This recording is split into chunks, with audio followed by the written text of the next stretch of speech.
If your house is in foreclosure, if you had it that way, you're probably trying to figure out if you should fight to keep it or sell and move on. If I told you that fighting to stay could cost you more than just peace of mind, I'm talking about losing real money, like $50,000, $80,000, even $100,000. Let me be clear. Selling isn't always the right move for everybody. There are some situations where keeping the house actually does make a lot of sense. But here's the difference. The people who stayed, they actually had a plan.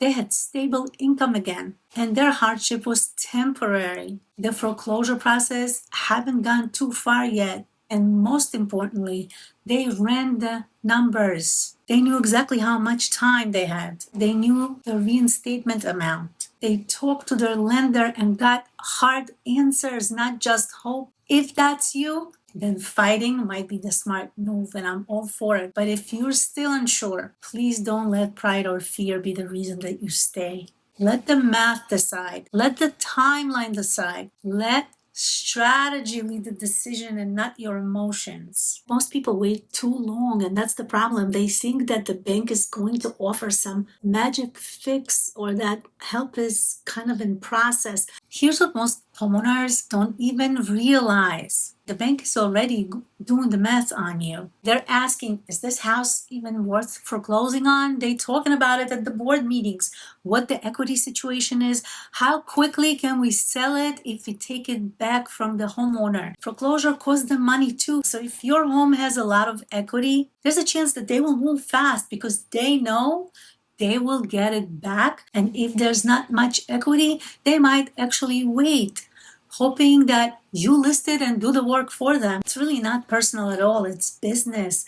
They're running a profit and loss calculations on your property right now. And that's why you need to do the same before they make the decision for you. But behind the scenes, the bank is moving so fast. The attorneys get assigned, the fees rack up, sale dates get scheduled, all while you're hoping for a solution. Every single one of these steps is pulling from your equity, not the bank's money, your money. I had a client in New Jersey who waited 5 months for a loan modification. He followed all the steps, submitted everything, and then he was denied. He had less than 3 weeks before the auction sale. We ran the numbers.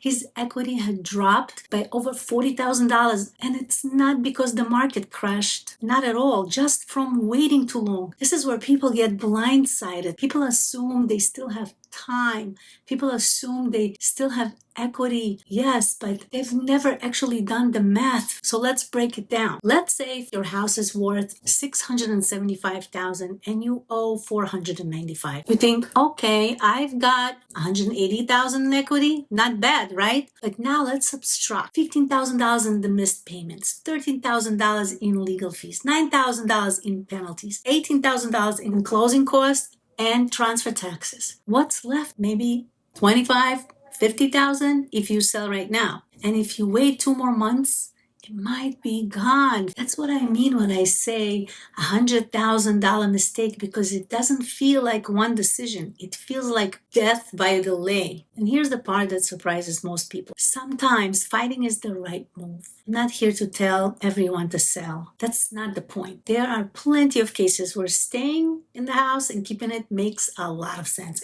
I've worked with homeowners who had stable income again, or a loan modification was approved for them. There was no sale date schedule, and enough runway to catch up without losing everything and piling up all those penalties. Because when the math supports it, yes, let's fight, let's keep the house. But we're not fighting on emotion at this point. We're not fighting because of guilt or pride or even fear.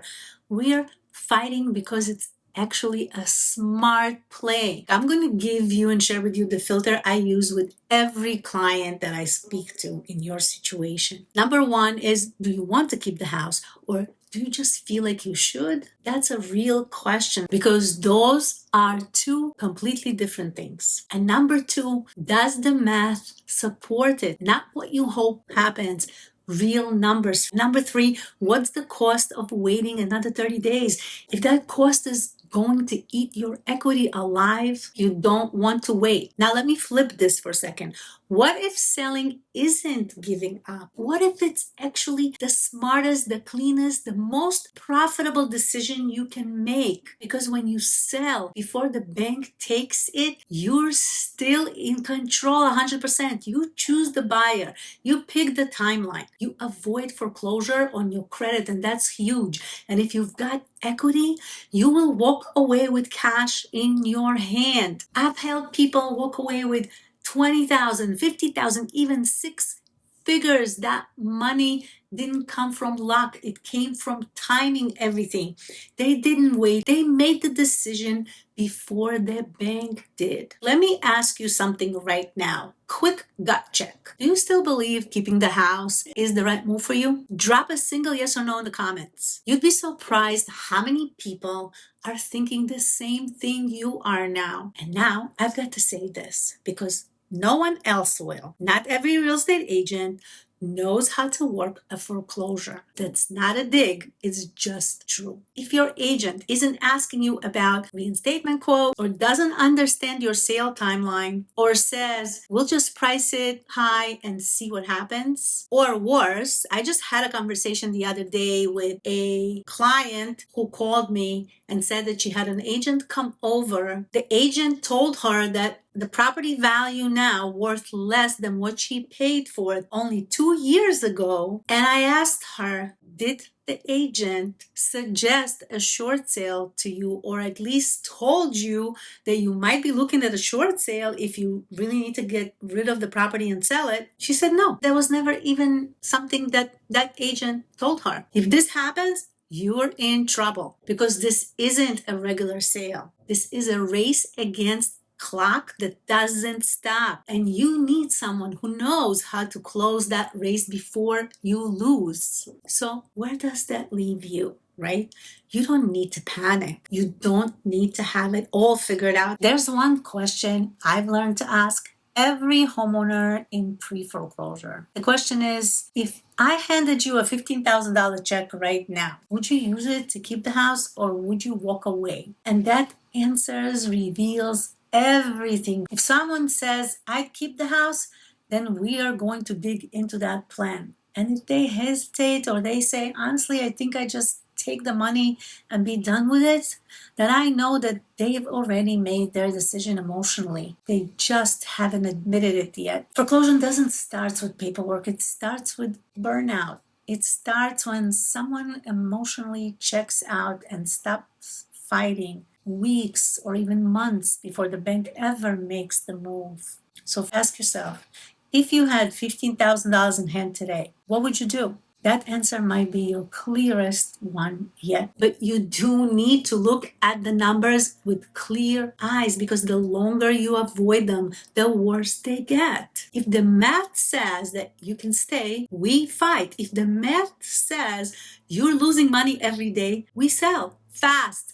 Either way, you will win because clarity is the win here, not just keeping the house, not just walking away. Clarity. Before you decide anything, stay, sell, or wait, ask your lender these 3 questions. First, what is my reinstatement amount as of today? Not your monthly payment.